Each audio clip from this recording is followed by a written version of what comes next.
Bem, ora, então nós falamos sobre o surgimento da química. Agora, quando a química surge, ela vem para construir conhecimento. E a pergunta é, como é que a química constrói esse conhecimento? Pois bem, a resposta se encontra no método científico.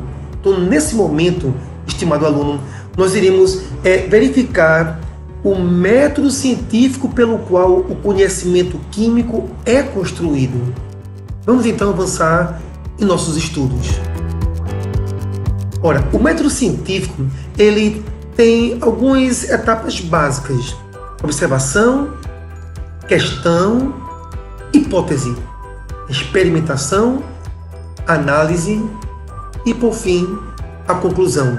Eu volto a reforçar, aluno, você que está utilizando essa videoaula para fazer os seus primeiros registros acerca desse tema, coloque em seu resumo essa lista de etapas que envolve o método científico. E na sequência desta videoaula, nós vamos agora estudar cada um desses pontos que envolvem o nosso método científico. Vamos lá? Bem, observação. A observação consiste em determinar o problema de forma clara e objetiva através da coleta de dados. Ou seja, tudo começa com você observando a natureza. Né? Por exemplo, você viu uma maçã cair de uma árvore.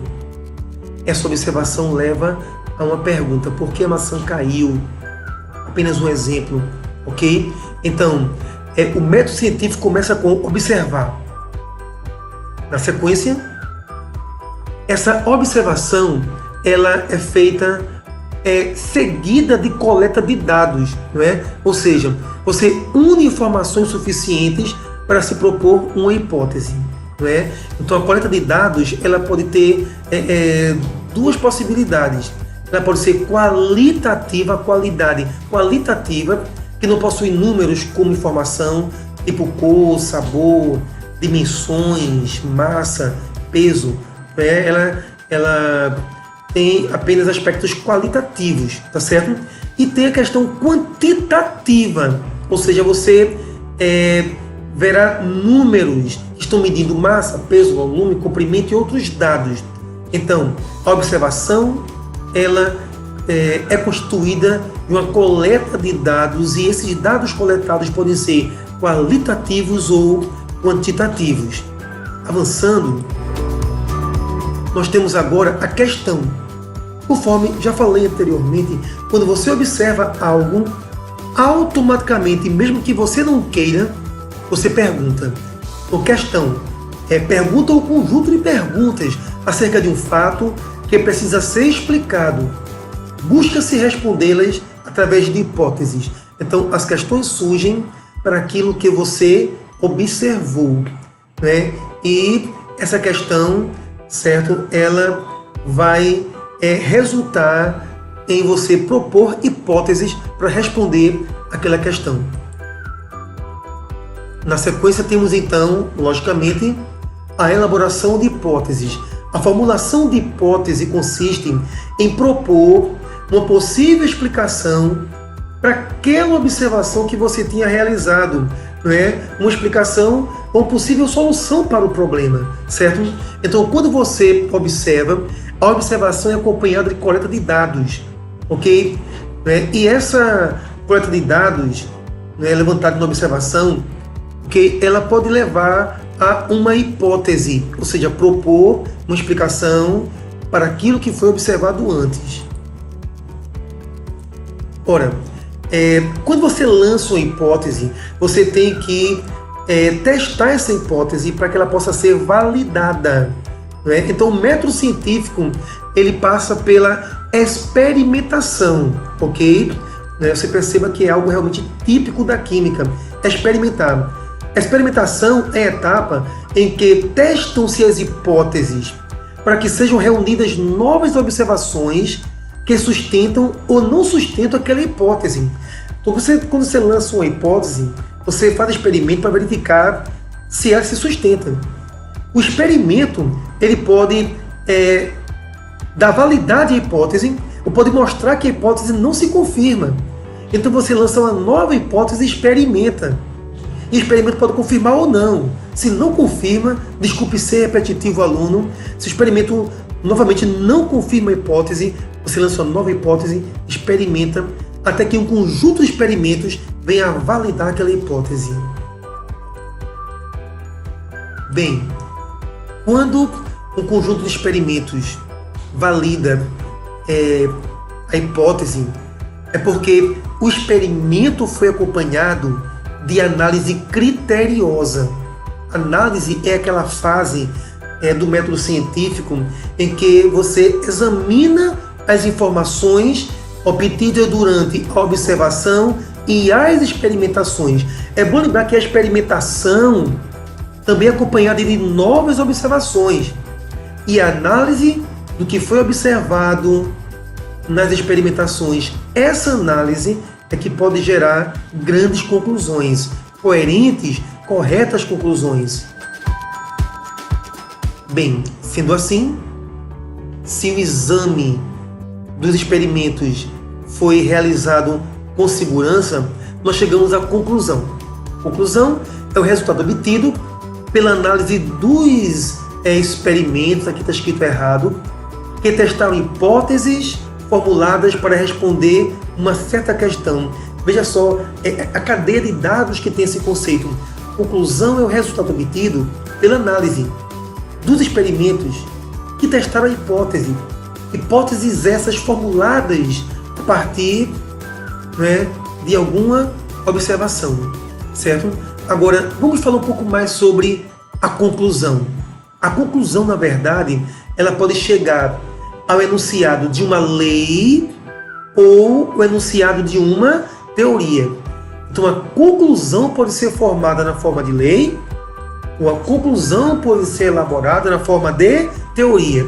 Então, você percebe que, nesse momento, nós precisamos entender esses dois tipos de conclusão, de conclusões, a lei e a teoria. Então, vamos avançar. Bem, lei. Quando se passam os anos e nenhum novo experimento venha comprovar que um conjunto de hipóteses está errada, nós temos então uma lei natural. É bom lembrar que essa definição para a lei que eu trago aqui, ela ainda é muito superficial, ok? E ela não cai em erro, porque ela está tentando trazer à tona a ideia de que uma lei ela é fundamentada por um grande conjunto de experimentações, onde cada nova experimentação ela confirma uma hipótese, ok? Então, quando nós temos um grande conjunto de experimentações e análises, ok, que realmente fundamentam, certo, algo que foi dito, então isso é convertido em lei. Porém, a lei ela não explica o fenômeno que você tem observado. A lei apenas diz o que acontece, mas sem explicar. Não é? Por exemplo, quando Lavoisier disse que na natureza nada se cria, nada se perde, tudo se transforma, ele diz que a natureza acontece assim. Mas perceba que esse enunciado de Lavoisier, ele não explica por que a natureza é assim.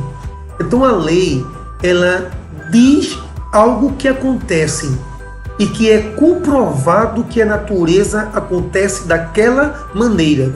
Lei. No entanto, a teoria é a denominação dada ao conjunto de hipóteses testadas e sustentadas por um conjunto de informações. Tudo bem, mas a teoria tem uma definição mais ampla ainda, ok? A teoria, de maneira geral, ela isso é importante, a explicação para determinado fenômeno natural. Então, observe, enquanto a lei ela diz o que acontece, a teoria ela é uma tentativa de explicar o que acontece. Né? Então, a teoria ela é uma explicação ou uma proposta de explicação para um certo fenômeno natural, né, ou para alguma propriedade observada na natureza, ok? A teoria, ela é a interpretação ou a explicação para um comportamento particular da natureza, ok? Então, Heber, me diz um comportamento particular da natureza. Nada se perde, nada se cria, tudo se transforma. Ótimo, isso é uma lei. Aí a teoria vai tentar interpretar essa lei, tentar dizer por que tudo funciona desta maneira, ok? Avançando, observe o áudio agora. A lei resume ou apenas enuncia um fenômeno, porém sem apresentar nenhuma explicação que justifique o porquê da ocorrência desse fenômeno. Toda lei pode ser explicada através de uma teoria. A teoria que explica uma lei pode, algum dia, ser substituída por outra teoria melhor, porém o enunciado de uma lei é imutável.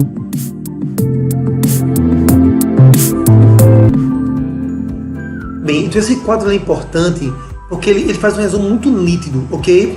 Ele afirma claramente que a lei diz o que acontece, mas sua teoria ela tenta explicar o que acontece. Lei é o resumo de um comportamento observado. A teoria é especificar com mais clareza aquilo que a lei diz. Isso é importantíssimo que você compreenda. Peço o áudio para você observar. Teoria. A teoria descreve e, principalmente, procura explicar os porquês do fenômeno. A teoria, que explica uma lei, pode mudar, mas uma lei natural nunca muda.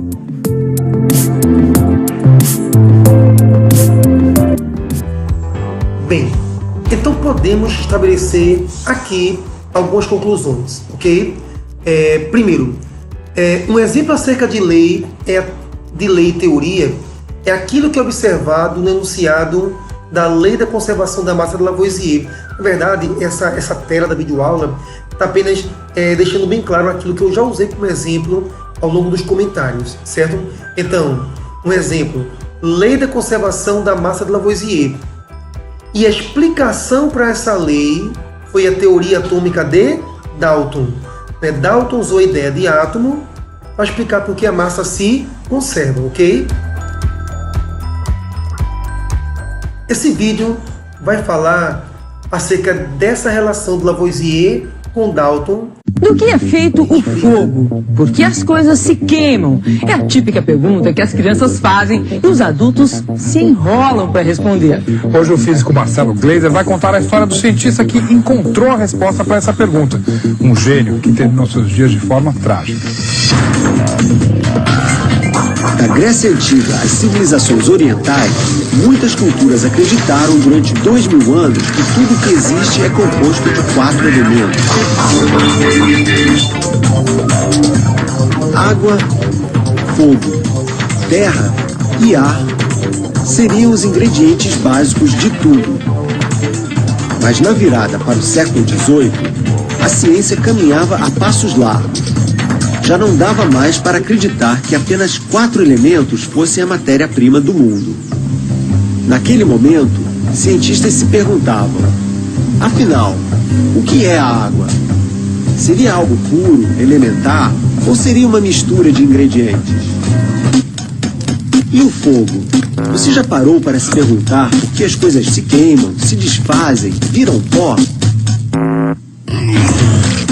O primeiro homem que conseguiu responder a essas perguntas foi um cientista genial, considerado o pai da química moderna. Você deve ter ouvido uma frase dele: na natureza, nada se perde, nada se cria, tudo se transforma. Pois esse cientista revolucionário terminou seus dias de forma trágica, ele próprio vítima de uma revolução. Seu nome era Lavoisier.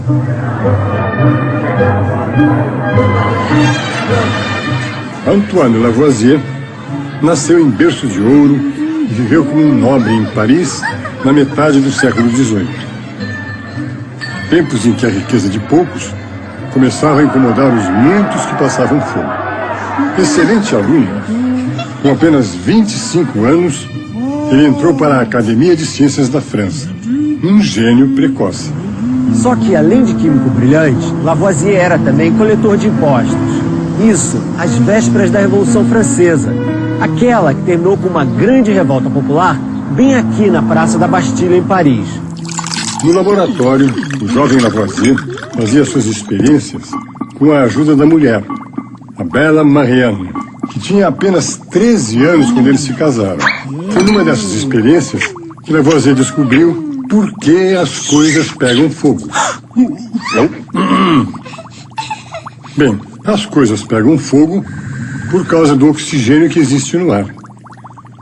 Cobrindo uma vela acesa com um copo, Lavoisier demonstrou que a vela se apaga assim que o oxigênio dentro do copo é consumido pelas chamas. Era 1789, ano da Revolução Francesa. Lavoisier já tinha pesquisado o suficiente para publicar um trabalho inovador chamado Os Elementos da Química, uma obra que acabava com a ideia dos 4 elementos. Segundo ele, as coisas do mundo eram feitas de 33 elementos, um deles justamente o oxigênio. O que restou do laboratório de Lavoisier está hoje no museu em Paris. Nessas experiências, Lavoisier acabou descobrindo algo fundamental sobre a matéria do mundo, que essencialmente as coisas não surgem do nada, nem se destroem para sempre. As coisas apenas mudam de forma. Essa é a famosa lei de conservação da massa de Lavoisier, que no mundo nada se perde e nada se cria, tudo se transforma. A lei resume, ou apenas enuncia, o fenômeno, porém, sem apresentar nenhuma explicação que justifique o porquê da ocorrência desse fenômeno. Assim, Lavoisier entendeu que um pedaço de madeira, quando se queima, não desaparece. Parte vira cinza e parte vira fumaça que se espalha pelo ar. A madeira, quando queimada, diminui de tamanho, mas não desaparece jamais. Nada no mundo deixa de existir, disse Lavoisier. Não havia como resistir às transformações. Por mais brilhante que fosse, Lavoisier tinha aquele segundo emprego. Era também coletor de impostos e banqueiro. Com a Revolução Francesa, a classe oprimida derrubou a elite dominante. Cabeças começaram a rolar. Lavoisier foi acusado pela Revolução de conspirar com o governo para extorquir dinheiro do povo. Por isso, foi condenado à morte. Gênio ou não, acabou na guilhotina. Lavoisier morreu sem responder à pergunta fundamental que ele mesmo levantou. Por que exatamente nada se perde e tudo se transforma? O que poderia existir de tão essencial no coração da matéria capaz de resistir até mesmo ao fogo? Observe bem, aluno. O vídeo falou que Lavoisier não conseguiu explicar por que tudo se conserva. Porque Lavoisier enunciou uma lei. A lei estava dizendo que a natureza acontece com conservação de massa, mas não estava explicando, ok? Então a explicação para a lei que Lavoisier enunciou, ela vai surgir através do lançamento de uma teoria, é o que veremos agora na sequência deste vídeo.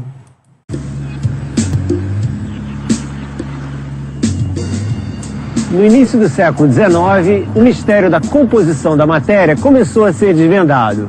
Foi aqui, na cidade de Manchester, no norte da Inglaterra, que um cientista apresentou a resposta para a pergunta milenar. Afinal, do que tudo é feito? O nome dele era John Dalton, um sujeito esquisito, que não gostava de gente e jamais se casou. Dalton enxergava muito mal. Não conseguia reconhecer a maioria das cores.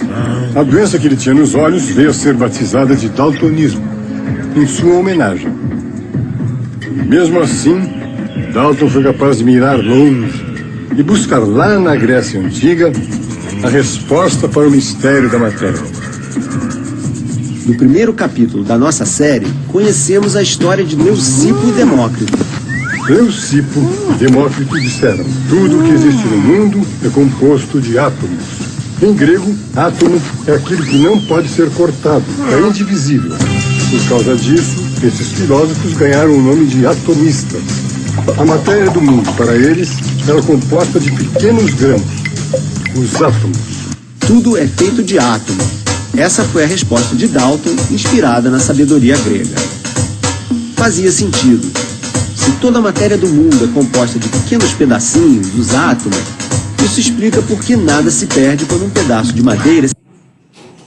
Eu parei o vídeo para que você observe que agora Dalton está utilizando o conhecimento dos gregos para propor uma explicação para a conservação da massa. Não é? Então, Dalton fala sobre átomo para explicar a lei de Lavoisier. O que Dalton está fazendo é propondo uma teoria, ok? Porque a teoria, ela procura explicar uma lei. E é isso que está acontecendo neste momento em nosso vídeo. As coisas apenas se transformam. Os átomos mudam de lugar e de arrumação. Uma ideia revolucionária. Na Universidade de Manchester, encontramos o professor Robin Marshall. Ele nos conta que Dalton passou a maior parte da vida em Manchester e se dedicava apenas ao trabalho. Dalton foi o primeiro cientista a demonstrar que cada elemento é único, elementar, porque tem seu próprio átomo. Os compostos químicos nascem da união de elementos, como por exemplo a água. Ela é feita de 2 átomos de hidrogênio e 1 de oxigênio. No fundo do mar ou na garrafa que está ao seu lado nesse momento, a água tem sempre essa composição. A teoria descreve, e, principalmente, procura explicar, os porquês do fenômeno. A teoria, que explica uma lei, pode mudar, mas, uma lei natural, nunca muda. Bem, então o vídeo que nós acabamos de assistir, né, eu sei que ele foi longo, um pouco cansativo, mas ele foi importante, porque para você entender o que vem a ser lei e teoria, é necessário um exemplo sólido, ok? Então, você percebeu que há uma diferença realmente entre lei e teoria. Lavoisier apenas enunciou o fenômeno. Durante as reações químicas, a massa se conserva. Isso foi uma lei. Dalton explicou aquele fenômeno. A massa se conserva porque tudo é formado por átomos, que não são criados nem destruídos durante as reações. Então, essa imagem, aluno, no seu smartphone, no seu televisor, ela é importantíssima para você entender a diferença entre uma lei e uma teoria. Você pode inclusive dar uma pausa nesse vídeo para fazer o registro desses dados em seu caderno. Mas vamos agora avançar o nosso estudo. Nós temos aqui um quadro que tenta então explicar, assim, resumir a questão do método científico, ok? Então, veja bem, o método científico começa com a observação, ok? Então, primeiro você observa e essa observação, ela nos conduz, né, a um problema, ou seja, uma pergunta, ok? Problema. Após uma observação para a qual não se encontra explicação imediata, é formulado um problema, é formulada uma pergunta. Então aqui você encontra uma imagem, uma ilustração que resume tudo aquilo que nós conversamos. Você observa e questiona, lança um problema, ok? Então quando você lança um problema, você vai agora tentar coletar dados, ok? Vamos ver aqui algo sobre a colheita de dados. A seguir, recolhe-se informações relacionadas com o problema. É a chamada colheita de dados. Então você pode fazer leituras, realizar discussões, você pode realizar entrevistas e novas observações para coletar dados. E essa coleta de dados, ela vai te ajudar a lançar uma hipótese, ok? Com base nos dados colhidos, formula-se uma explicação provisória. A hipótese é a explicação provisória, ela não está ainda fundamentada. Então, você lançou a hipótese para tentar responder ao problema, a questão que foi levantada, certo? Essa hipótese lançada, ela tem que ser validada. E essa validação é feita através da experiência. Para comprovar a hipótese, procede-se a novas investigações que podem envolver a planificação, né, e a realização de experiências. É a etapa do método científico conhecida como experimentação. E observe bem essa ilustração. Experiência, experiência, experiência. Quando nós falamos de experimentação, não é fazer um único experimento, certo? E você pode, inclusive, fazer até mesmo o mesmo experimento, só que muitas vezes, para observar se há uma constância no comportamento daquilo que foi observado. Então você experimenta para observar. E as observações que vêm desse experimento, a experimentação, ela levará a uma conclusão que provará se a hipótese estava correta ou não. Então observe bem a sequência de dados. Você experimenta, porque está para testar a veracidade da hipótese. Ao experimentar, você tem que observar o que foi experimentado. E essa observação vai te conduzir a uma conclusão que poderá validar ou não aquela hipótese. Será que a hipótese estaria correta? Ok? Bem, se a hipótese não está correta, então você terá um novo problema. Vai ter que refazer o ciclo. Mas se essa hipótese foi confirmada pelas experiências bem observadas, se a hipótese ela foi confirmada, então você chega à conclusão, e essa conclusão, conforme nós vimos, ela pode ser a teoria, ela pode ser a lei. Então, aluno, eu peço que você dê uma pausa neste vídeo e leia, releia, discuta com os seus colegas o conjunto de dados que essa imagem traz acerca do método científico. Dando sequência. Bem, em nossa próxima videoaula, nós vamos agora então estudar a matéria. Então, vamos relembrar qual tem sido nossa sequência nesse início de estudo de química. Primeiro nós falamos sobre a importância da química, quais os objetivos da química. Depois disso nós comentamos que a química ela nasceu trazendo legados de uma época histórica que não foi química, foi a época da alquimia. Então nós falamos sobre alquimia no vídeo anterior, com a intenção de, nesse segundo vídeo, estudar o surgimento da química. Então nós vimos os cientistas que participaram do surgimento da química, e a química surgiu para trazer conhecimento. E como é que esse conhecimento é construído? Através do método científico, que foi justamente a última etapa dessa videoaula, foi entender o método científico. O método científico nos ajuda a entender a matéria. Pois bem, vamos agora estudar melhor essa matéria, os conceitos fundamentais acerca da matéria, mas isso em nossa próxima videoaula. Obrigado por tudo, aluno. Nos encontramos no próximo vídeo. Sucesso para vocês. Sucesso!